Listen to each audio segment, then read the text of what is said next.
سب سے خوبصورت آنکھیں وہ ہوتی ہیں جو اللہ کے خوف سے اشک بار ہو جاتی ہیں، اور سب سے خوبصورت دھڑکن وہ ہوتی ہے جو اللہ کا نام سنتے ہی تیز تیز دھڑکنے لگتی ہے۔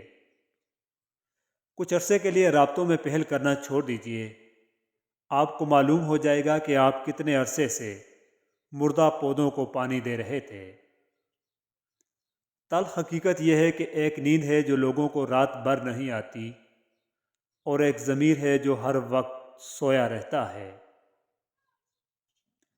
مصروف زندگی میں نماز پڑھنا دشوار ہوتا ہے، لیکن نماز پڑھنے سے دشوار زندگی آسان ہو جاتی ہے۔ حضرت علی رضی اللہ تعالیٰ عنہ کا فرمان عالی شان ہے، اپنے دل میں اتنی نفرتیں مت رکھو، کیونکہ جس دل میں نفرت ہوتی ہے اس دل میں اللہ نہیں ہوتا۔ تنہائی آس پاس لوگوں کی غیر موجودگی کا نام نہیں، ہمارے آس پاس موجود انسانوں میں ہماری غیر دلچسپی ہمیں تنہا کرتی ہے۔ جو لوگ کوشش اور امید نہیں چھوڑتے، اللہ تعالیٰ ان کے لیے وسیلے بنا دیتا ہے، اور وہ وہاں سے ان کے لیے بند دروازے کھولتا ہے جہاں سے ان کا گمان بھی نہیں ہوتا۔ بے شک بیٹیوں کے لیے باپ کیا ہوتا ہے یہ صرف بیٹیاں ہی سمجھ سکتی ہیں، کیونکہ باپ اپنے ہاتھوں میں جلتے ہوئے انگارے دیکھ سکتا ہے، لیکن اپنی بیٹی کی آنکھوں میں آنسو نہیں دیکھ سکتا۔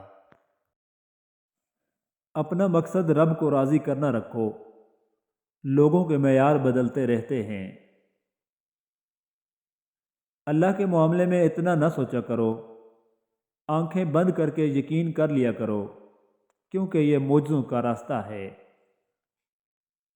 آزمائش ان کے لیے ہوتی ہے جنہیں اللہ چاہتا ہے، اور صبر وہ کرتے ہیں جنہیں اللہ سے محبت ہو۔ لوگ وہی خوبصورت ہوتے ہیں جن سے بات کر کے دل ہلکا اور پرسکون ہو جائے۔ کبھی ہم کسی کی اور کبھی نہ کبھی کوئی ہماری جگہ لے ہی لیتا ہے، بس یہی زندگی کی اصل حقیقت ہے۔ جب جب دکھ دیے ہیں دنیا نے مجھے، میرے رب نے مجھے خوب سنبھالا ہے۔ جب آپ کسی کے راستے میں روشنی کرتے ہو تو آپ کا اپنا راستہ بھی روشن ہو جاتا ہے۔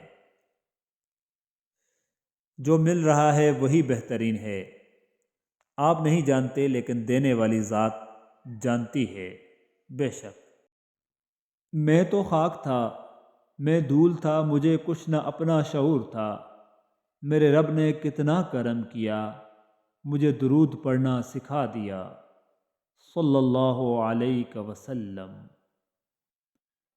انسان کی اوقات نہیں کہ وہ اللہ کا قرب حاصل کرے، اللہ جسے پسند کر لیتا ہے اس کے عیبوں اور ناپاکیوں سمیت زبردستی اپنی جانب کھینچ لیتا ہے۔ محبت کیا ہے؟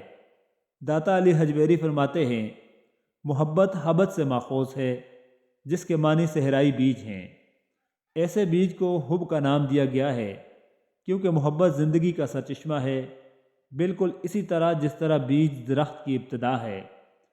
بیج صحرا میں اگر مٹی میں چھپ جاتا ہے وہ زمانے کے بدلنے سے متاثر نہیں ہوتا، پھر اس پر بارش ہوتی ہے، سورج چمکتا ہے، سردی اور گرمی اس کو پہنچتی ہے تو وہ اگ آتا ہے، پھول نکالتا ہے اور پھل دیتا ہے۔ اسی طرح جب محبت دل میں جگہ پکڑتی ہے تو وہ فراق و وصال، موجودگی اور علادگی سے متاثر نہیں ہوتی۔ حیران بیٹھا ہوں وقت کا دھاگا لے کر، روح کو رفو کروں کہ اپنے خواب بنوں۔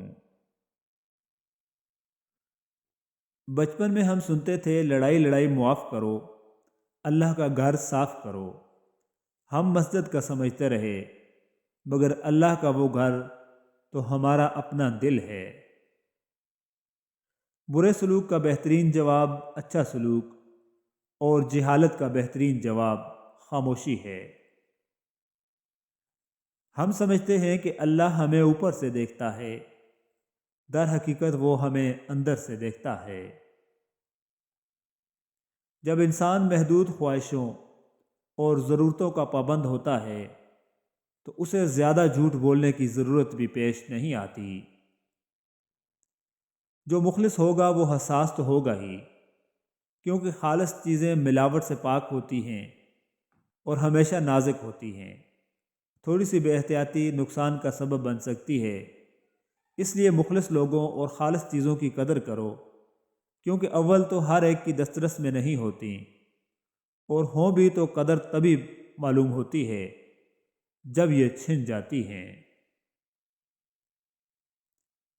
موت صرف نبض روکنے سے نہیں آتی، انتظار موت ہے، بوریت موت ہے، مایوسی موت ہے، اور نامعلوم مستقبل کی تاریکی موت ہے۔ بے شک زندگی کے مقاصد میں اولین مقصد اللہ تعالیٰ کی بنائی گئی حدود میں رہ کر خوشیوں کی تلاش ہونا چاہیے۔ کچھ شک نہیں کہ زندگی کی اصل خوبصورتی پاکیزگی میں ہی ہے۔